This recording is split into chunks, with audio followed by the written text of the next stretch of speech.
งสบายจงตบมือพลันหากพวกเรากำลังสบายจงตบมือพลัน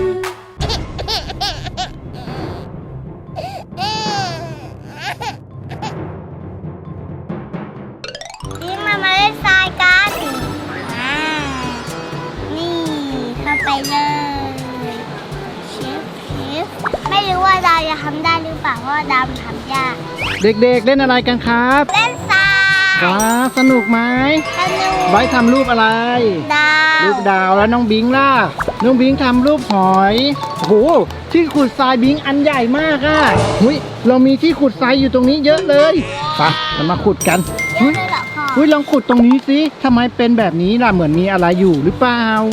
บิงตรงนั้นอะไรอ่ะสีน้ำเงินน่ะตรงเนี้ยมันคือ ไม่ หา เหมื ง อนหางเลย เฮ้ย อ่ะ เหมือนหางจริงๆอ่ะ ไม่เหมือนนางเงือกเลยอ่ะหาง เป็นหางนางเงือกเหรอ เรามือขุดกันเลยครับ อุ้ยเราเจอแล้ว อุ้ยออกมาแล้วครับโอ้ตีทรายออกมาเต็ม มันคือนางเงือกน้อย ใช่ โอ้โห เอามาตัดไข่ เอามาตัดใจได้ด้วยโอ้โห ช่วยด้วย เฮ้ย หนูหลงทาง เฮ้ยใครอะ ช่วยด้วยหลงทาง อะไรครับ ช่วยเราด้วยเราหลงทาง หลงทางเหรอครับ หนูชื่ออะไรครับ ชื่อการ์ตูน ชื่อการ์ตูนอ้าวแล้วบ้านหนูอยู่ไหนอะฮะ บ้านหนูอยู่ตรงนู้นเหรอ ตรงเกาะดำๆนั่นน่ะเหรอหูไกลมาก อ้าวพ่อกับแม่อยู่ไหนพ่อกับแม่ฉันกลับบ้านไปตรงนู้นแล้วน่ะ อ้าวทุกคน ภูเขาเหรอ น้องไบร์ทแล้วเราจะช่วยพี่การ์ตูนยังไงอะไบร์ท ไม่รู้ว่า หูแล้วบ้านพี่การ์ตูนก็อยู่ไกลมาก บิง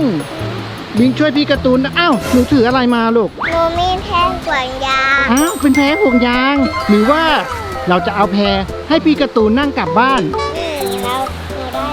แล้ว โอ้สีชมพูด้วยเหรอพี่การ์ตูนลองนั่งแพกลับบ้านดูไหมอ่ะเอาไปพร้อมไหมพี่ตูนพร้อมแล้ว1 2 3เฮ้ยได้แล้วเราจะนั่งแพนี้ได้จริงๆเหรอได้ไหม ได้ พี่ตูนไปไหวไหม ก็เดินไป ไปไหวนะไ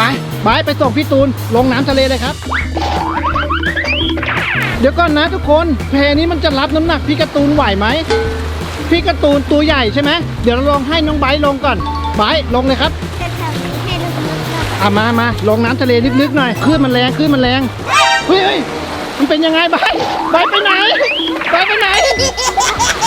อุ้ยลงคลื่นมันแรงมากเอาไงดีพี่การ์ตูนลองไหมพี่การ์ตูนลองดูครับเอาละครับพี่การ์ตูนจะลองขึ้นแล้วโอเคไปขึ้นเลยครับนอนเลยลองขึ้นไปนั่ง2 ขาเลยโอ้โหไปได้ไหมคือมันน่าจะไปไปไม่ได้อ่ะเฮ้ยมันไปไม่ได้อ่ะพี่ตูนงั้นเราต้องไปหาเรือลำใหม่ที่ใหญ่กว่านี้ไปเด็กๆเรือลำนี้มันไปไม่ไหวเราไปหาเรือลำใหญ่กันดีกว่าไปพี่แจมมีเรือไหมมีเรือไหมลำใหญ่อ่ะมีเหรอไปหยิบมาไปเอามาอุ้ยใหญ่มากอุ้ยลำนี้แหละเราจะไปส่งพี่ตูนโอเคลำนี้ได้ไหมลองวางสิโอเคลำนี้น่าจะได้เดี๋ยวเราให้บิงขึ้นก่อนน้องบิงขึ้นปูเลยครับอันนี้น่าจะเป็นกุ้งล็อบสเตอร์บิงขึ้นกุ้งเลยครับโอเคบายขึ้นโอเคตูนขึ้นเลยครับว้าวโอ้ไปแล้วโอ้น้ำแรงมากโอ้เรือลำนี้เรือลำใหญ่มากสามารถไปพาพี่ตูนกลับบ้านได้เลยอ่ะเล่นเรือขึ้นมาว้าวมาแล้วโอเคต่อไปตามพี่ตูนขึ้นครับนั่นแหละพี่ตูนพี่แต้มเข็นหน่อยเข็นไปส่งหน่อยไปพี่ตูนกลับบ้านเลยไปโอ้โหอีกนิดเดียวใกล้จะถึงแล้วขึ้นมาว้าวมีเรือมารับพี่การ์ตูนแล้วว่าพี่ตูนแม่หนูมารับแล้วใช่เปล่าแม่หนูขับเรือลำนี้มาโอ้เรือแรง โอ้ดูเรือลำนี้นี่ เรือลำนี้แรงมากไปแล้วอ้าวพี่ตูนพ่อกับแม่หนูเลยไปแล้วอะเขาไม่เห็นหนูเหรอพี่แตมขับเรือกุ้งไปฟังขับเรือกุ้งตามไปตามไปบืนว้าว